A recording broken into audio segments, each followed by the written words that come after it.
ನಮಸ್ಕಾರ. ನಾನು ವೈದ್ಯ ಸಮರ್ಥ್ ಪಿ ರಾವ್, ಅಮೃತ ಆಯುರ್ವೇದಿಕ್ ಸೆಂಟರ್, ಬಸವನಗುಡಿಯಲ್ಲಿ ಪ್ರಾಕ್ಟೀಸ್ ಮಾಡ್ತಾ ಇದ್ದೀನಿ. ಈ ಸಂಚಿಕೆಯಲ್ಲಿ ನಾವು ಕ್ರಿಮಿ ರೋಗ ಅಂದರೆ ಈ ಜಂತುಹುಳಗಳು ಹೊಟ್ಟೆಯಲ್ಲಿ ಬಂದಾಗ, ನಮ್ಮ ಕರಳಲ್ಲಿ ಇಂಟೆಸ್ಟೈನ್ಸ್ ಏರಿಯಾಲ್ಲಿ ಬಂದಾಗ ನಾವು ಏನೇನು ಮಾಡಕೂಡ್ದು ಅನ್ನೋದು ನಾನು ತಿಳಿಸ್ಕೊಡ್ತೀನಿ. ಸಾಧಾರಣವಾಗಿ ಮಕ್ಕಳಲ್ಲಿ ಇದು ಜಾಸ್ತಿ ಬರುತ್ತೆ.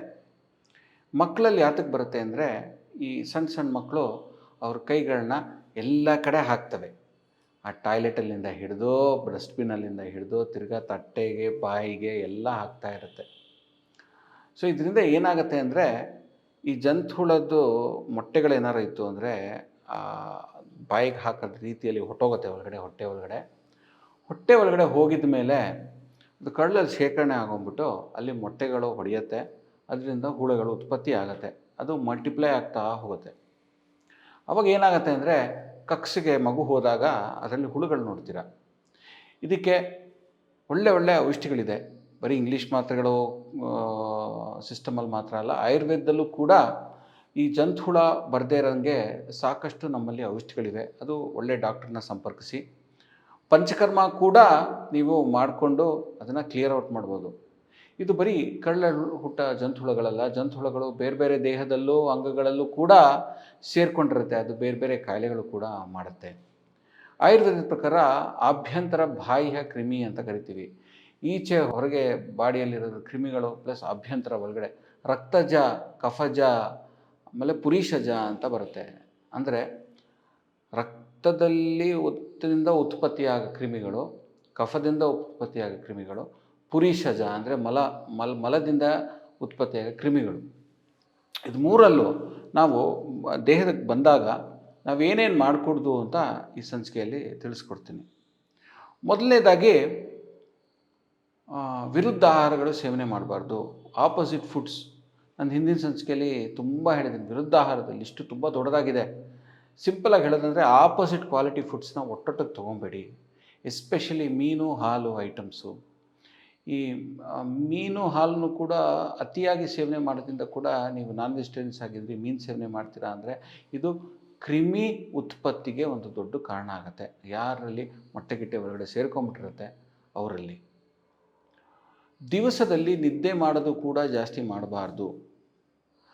ನಾನು ಹೇಳಿದ್ದೆ ಹೆಂಗೆ ನಾವು ಎದ್ದು ನಿಂತ್ಕೊಂಡು ಓಡಾಡುವಾಗ ಡೈಜೆಸ್ಟಿವ್ ಪ್ರೋಸೆಸ್ಸು ನೆಕ್ಸ್ಟ್ ಸ್ಟೇಜ್ ಅಂತ ಆಹಾರ ಮೂಮೆಂಟ್ ಇರುತ್ತೆ.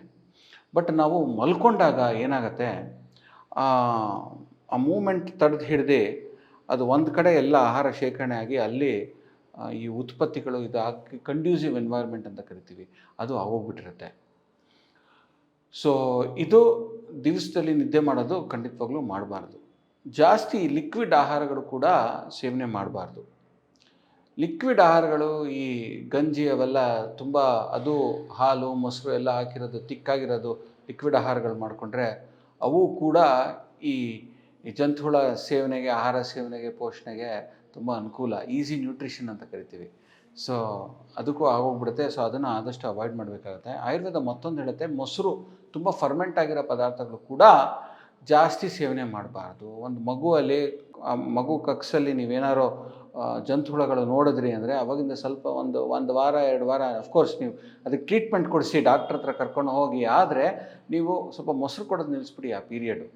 ಯಾಕಂದರೆ ಮೊಸರು ಇವೆಲ್ಲ ತುಂಬ ಕಂಡ್ಯೂಸಿವ್. ಸೊಪ್ಪುಗಳು ತಿನ್ನೋದು ಕೂಡ ಆಯುರ್ವೇದ ನಿಷೇಧಿಸುತ್ತೆ, ಕ್ರಿಮಿ ಇತ್ತು ಅಂದರೆ. ಕೆಲವು ಸಲ ಈ ಸೊಪ್ಪುಗಳಲ್ಲೂ ಕೂಡ ಜಂತುಹುಳಗಳು ತುಂಬ ಇರುತ್ತೆ. ಸೊ ಅದನ್ನು ಕೂಡ ಅವಾಯ್ಡ್ ಮಾಡ್ಬೋದು. ಮತ್ತೊಂದೇನು ಅಂದರೆ, ನೀವು ಮಾಂಸಾಹಾರಿಗಳಾದರೆ ಎಲ್ಲ ಥರದ್ದು ಮಾಂಸಗಳನ್ನು ಕೂಡ ರೆಸ್ಟ್ರಿಕ್ಟ್ ಮಾಡಬೇಕಾಗತ್ತೆ.